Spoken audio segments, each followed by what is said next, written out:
Hello നമസ്കാരം. എല്ലാവരും സുഖമായിട്ടിരിക്കുന്നു എന്ന് വിശ്വസിക്കുന്നു.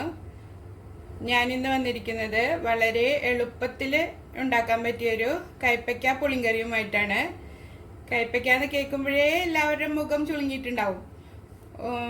ഒരുവിധം ആൾക്കാർക്കൊന്നും കൈപ്പയ്ക്ക ഇഷ്ടമില്ലായിരിക്കും. ഞാനും അങ്ങനെ തന്നെ ആയിരുന്നു കേട്ടോ. ഇങ്ങനെ ഉണ്ടാക്കി തുടങ്ങിയതിന് ശേഷമാണ് ഞാൻ കൈപ്പയ്ക്ക കഴിച്ചു തുടങ്ങിയത്. അപ്പം എന്നെപ്പോലെ കൈപ്പയ്ക്ക ഇഷ്ടമില്ലാത്ത എല്ലാവർക്കും വേണ്ടി ഞാൻ ഡെഡിക്കേറ്റ് ചെയ്യുന്നു. ആദ്യം നമുക്കൊരു പാൻ ചൂടാക്കാൻ വെക്കാം. കൈപ്പയ്ക്ക ഈ ഒരു സൈസിൽ കട്ട് ചെയ്തെടുക്കണം. അധികം കട്ടിയിൽ കട്ട് ചെയ്യരുത്, ഇങ്ങനെ കട്ട് ചെയ്തെടുത്താൽ മതി.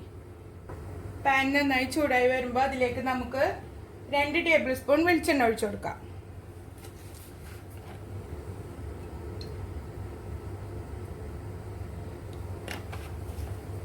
വെളിച്ചെണ്ണ ചൂടായി വരുമ്പോഴേക്കും നമുക്ക് ഒരു നെല്ലിക്ക വലുപ്പത്തിലുള്ള അത്രയും പുളിയെടുത്ത് ചൂടുവെള്ളത്തിലിട്ട് കുതിരാൻ വയ്ക്കാം.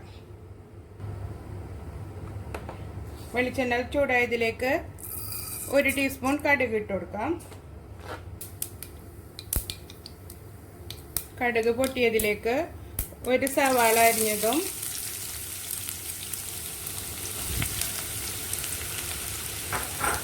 1/2 കപ്പ് ചുവന്നുള്ളി അരിഞ്ഞതും ചേർത്ത് വാട്ടിയെടുക്കാം. ഒന്ന് ട്രാൻസ്പെറൻ്റ് ആയി വരുന്ന വരെ നമുക്ക് വാട്ടിയെടുക്കാം. സവാളയും ചെറിയുള്ളിയും ഒരുവിധം വാടി വന്നിട്ടുണ്ട്. അതിലേക്ക് കൈപ്പയ്ക്ക അരിഞ്ഞത് ഇട്ടിട്ട് വാട്ടിയെടുക്കാം. നിങ്ങൾക്ക് വേണമെങ്കിൽ കൈപ്പയ്ക്ക സെപ്പറേറ്റ് വഴറ്റി കോരി വെക്കാവുന്നതാണ് കേട്ടോ. ആദ്യം തന്നെ എളുപ്പത്തിൽ ഉണ്ടാക്കുന്നതാവുമ്പോൾ നമുക്ക് എപ്പോഴും എളുപ്പ വഴികളല്ലേ നമ്മൾ നോക്കുക. ഇങ്ങനെ ഇട്ട് മിക്സ് ചെയ്തെടുത്താലും കയ്പൊന്നും ഉണ്ടായിരിക്കില്ല കേട്ടോ. നല്ല എന്താ പറയുക, നമ്മൾ കഴിക്കുമ്പോൾ കയ്പയ്ക്കാണെന്ന് തോന്നുകയില്ല. ശരിക്കും പുളിങ്കറിയൊക്കെ കഴിക്കുന്ന ഒരു ടേസ്റ്റാണ് ഈ കറിക്ക്. ഇതെൻ്റെ ഹസ്ബൻഡിൻ്റെ ഉമ്മ പറഞ്ഞ റെസിപ്പിയാണിത്.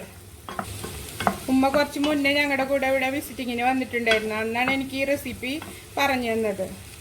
അതിനു മുമ്പ് ഞാൻ കയ്പയ്ക്ക കഴിക്കുകയില്ലായിരുന്നു. നമുക്ക് അല്പം ഉപ്പ് ചേർത്ത് കൊടുക്കാം.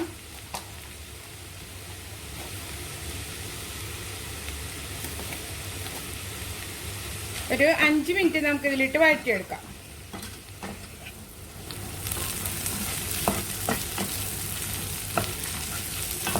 കണ്ടോ, ഇപ്പോൾ കൈപ്പയ്ക്കയുടെ കളറൊക്കെ മാറി വരുന്നുണ്ട്.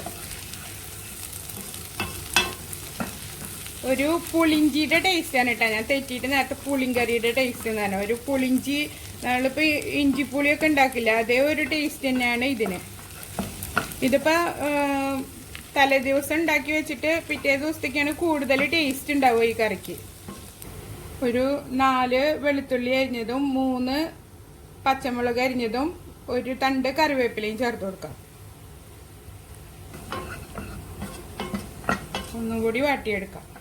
കൈപ്പയ്ക്ക നന്നായി വാടി വന്നിട്ടുണ്ട്. ഇനി അതിലേക്ക് മസാലപ്പൊടികൾ ഇട്ട് കൊടുക്കാം. 1 ടീസ്പൂൺ മുളക് പൊടി, 1/2 ടീസ്പൂൺ മഞ്ഞൾപ്പൊടി, 1/4 ടീസ്പൂൺ മല്ലിപ്പൊടി ചേർത്ത് നന്നായി മൂപ്പിക്കാം. മസാലയുടെ പച്ചമണം മാറുന്ന വരെ ഇളക്കി കൊടുക്കാം. ഇതിലേക്ക് പുളിവെള്ളം ഒഴിച്ചു കൊടുക്കാം. പുളി നല്ലോണം വെള്ളം ഒഴിച്ചിട്ട് പിഴിഞ്ഞെടുക്കണം. നമുക്കിത് മൂടി വെച്ച് വേവിച്ചെടുക്കാം. കൈപ്പയ്ക്ക ഒരു 1/4 ഭാഗം വെന്തിട്ടുണ്ട്. അതിലേക്ക് ഈ സൈസിലുള്ള 1/2 അച്ച് ശർക്കര പൊടിച്ചത് ചേർത്ത് കൊടുക്കാം. മധുരം നിങ്ങളുടെ ഇഷ്ടത്തിനനുസരിച്ച് കൂട്ടി കുറച്ചൊക്കെ ചേർത്ത് കൊടുക്കാം കേട്ടോ. ഇനി ഇത് ഒന്നും കൂടി വറ്റിച്ചെടുക്കാം. നന്നായി കുറുകി വന്നിട്ടുണ്ട് നമ്മുടെ കറി. കണ്ടോ, ഇനി ചൂടാറി കഴിഞ്ഞാൽ ഒന്നും കൂടി കുറുകും. ഈ സമയത്ത് ഉപ്പും എരിവൊക്കെ പാകമാണോ എന്ന് നോക്കാം. എല്ലാം പാകമായിട്ടുണ്ട്. ഒട്ടും കയ്പില്ല കേട്ടോ. നല്ല ടേസ്റ്റ് ഉണ്ട് കറി. കയ്പയ്ക്കാണ് കഴിക്കുന്നതെന്ന് തോന്നുകയില്ല. ഇതുപോലുള്ള ഈസി റെസിപ്പികൾക്ക് എൻ്റെ ചാനൽ സബ്സ്ക്രൈബ് ചെയ്യുക, ലൈക്ക് ചെയ്യുക, ഷെയർ ചെയ്യുക.